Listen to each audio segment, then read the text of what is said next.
You're watching Inside Automotive with Cheyenne Malone. Hi everyone, I'm Cheyenne Malone. Thanks so much for tuning in. So the words that we use impact the people and places that we interact with on a daily basis, right? What if we chose words that are more meaningful and impactful? Are we more likely to get the outcome we desire? Jonah Berger, Wharton School professor and internationally best-selling author, is here to share a few concepts from his book, Magic Words, What to Say to Get Your Way. I like it already, Jonah. Thanks so much for joining us. Thanks for having me. So talk to us about, you obviously have had an extensive career consulting for organizations like Apple, Google, Nike, Amazon, just to name a few. Talk to us about the power of communication, language, and why it's so important to understand, because it's something that we, often take for granted. Yeah, language is part of everything we do, right? You and I are talking to one another right now using language. Language is how salespeople sell. It's how leaders lead. It's how marketers create advertisements to convince consumers. But while we spend a lot of time thinking about the ideas we want to get across, when we're making a presentation for a meeting, for example, what are the big points that we want to hit? Or when we have a sales pitch, what are the big ideas we want to get across? We think a lot less about the specific words we use to communicate those ideas. And unfortunately, that's a mistake, because subtle shifts in our language can have a big effect on our own impact. Using the right word in a request, for example, can make an audience about 50% more likely to say yes. Rather than saying we like something, saying we recommend it can make people about a third more likely to do what we're interested in them doing. And in all sorts of domains, from the language people might use in, say, a loan application, to the language someone might have in email at the office, provides insight into who they are and how likely they are to do certain things in the future. And so the key question is just, what are these magic words, and how can we take advantage of their power? And so you talk about magic words and the concepts, right? It's identity and agency. Talk to us, elaborate on that for us. Yeah, so I talk about 6 main types of language in the book, and I put them in a handy framework to help them be more memorable. It's an acronym that spells the word SPEAK. The S is for the language of similarity and difference. The P is for the language of posing questions. The E is for the language of emotion. The A is for the language of agency and identity. I couldn't come up with a K, so we've got 2 C's at the end. One of those is the language of certainty, and the other is the language of concreteness. And so under each of those is a variety of psychology and behavioral science principles that helps us understand why that language is so impactful, as well as some specific actionable approaches to use it. And so let me give you just one. You asked about sort of the language of agency and identity. Often we think about language as a way to communicate information. But language also says something about what it means to do something and who someone is.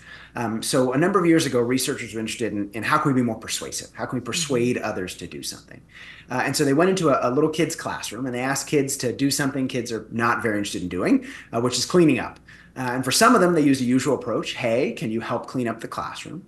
But for others, they took a very slightly, but importantly different approach. They said, rather than could you help clean up, could you be a helper and clean up? Now, the word help and the word helper are basically the same. It's only a couple letters difference on the end. Yet asking people to be a helper led to about a third more increase in people actually helping.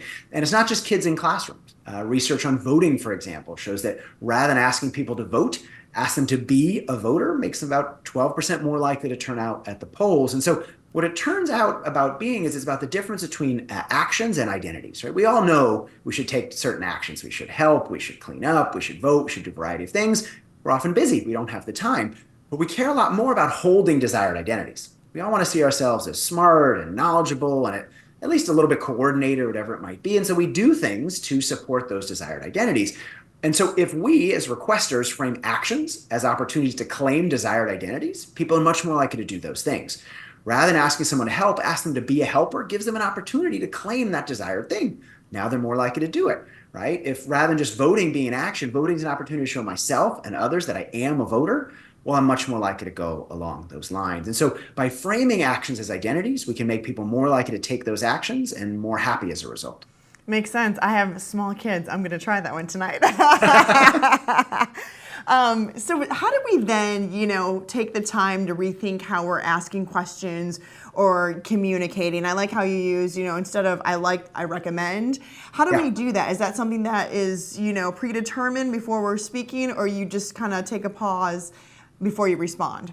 Yeah. So under one of the chapters, I talk a lot about fillers, which are words we often use to fill in times where we don't know exactly what to say, right? So you ask me a really good question, I might sit there going, or I might use ums or uhs as I'm thinking about what to say. The problem is that ums and uhs don't come off very good, and they don't make us seem very certain, which makes others less persuaded by what we have to say.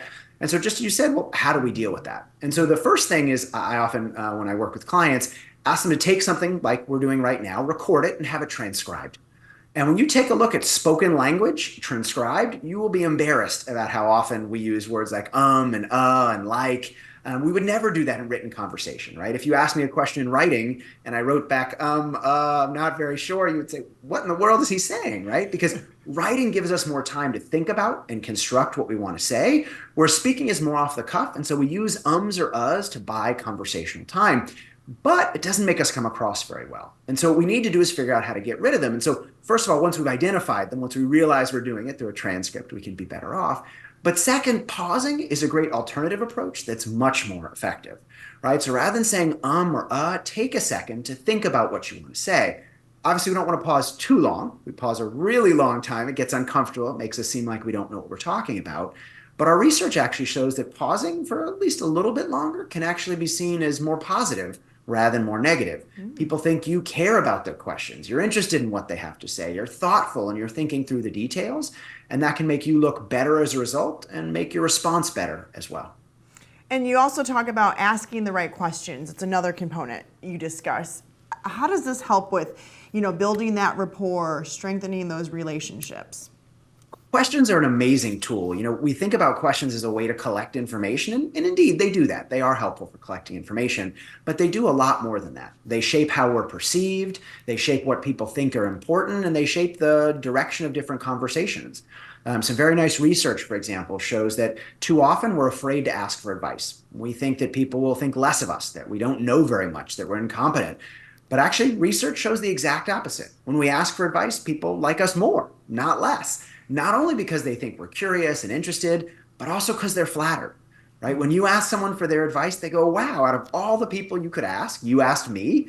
You must have really good taste because I, of course, give very good advice, right? We all think we give very good advice. And so by asking people for their advice, it makes us seem more competent, not less. And similarly, we can use questions to focus the direction of a conversation. Questions are almost like searchlights or spotlights, right? They shine attention on a particular attribute or part of a decision that then people want to behave in consistency with. And, if we're a car dealer, for example, and we ask people, how much do you care about the environment? If people think about it and they say, yeah, I care about the environment, well, now they're going to be much more likely to buy an electric vehicle because they just told us that they care about this particular thing and they want to behave consistently with that. At the same time, if you ask them, hey, how much do you care about, I don't know, trunk space, or how much do you care about gas mileage, or how much do you care about performance? Whatever question we ask them, they're going to respond to, but then they're going to behave consistently with what they said before. It's almost they want to commit to what they said previously. And so by asking the right questions, we can shape what they think about, and as a result, the type of decisions that they make. Makes sense. Are there maybe, 3 things you could give us that we could change today or work on today to be a better and more effective communicator, Jonah?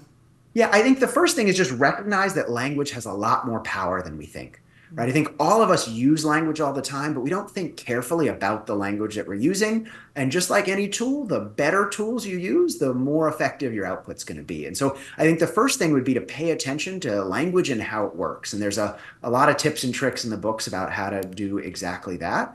And I think the second thing, though, is understand how language affects you as well.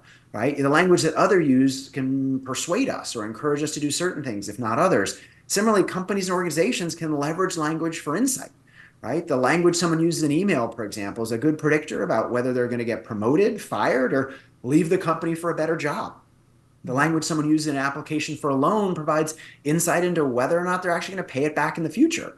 Not because they sit there and say, oh, I'm going to pay back this loan or I'm not going to pay back this loan, but because language provides subtle insight into who they are, almost like a fingerprint might, and provides insight into how they're going to behave. And so by mining this language data, we can not only make ourselves better off, but we can make our organizations better off as well. Any final thoughts you want to leave with us and the viewers? And we all use language all the time, but by better understanding its power, we can all increase our impact. Well said. Jonah Berger, Wharton School professor and author of his latest book, Magic Words, What to Say to Get Your Way. Thanks so much for your time today, Jonah. Thanks for having me. And thanks to all of you for watching. Thanks for watching Inside Automotive with Cheyenne Malone.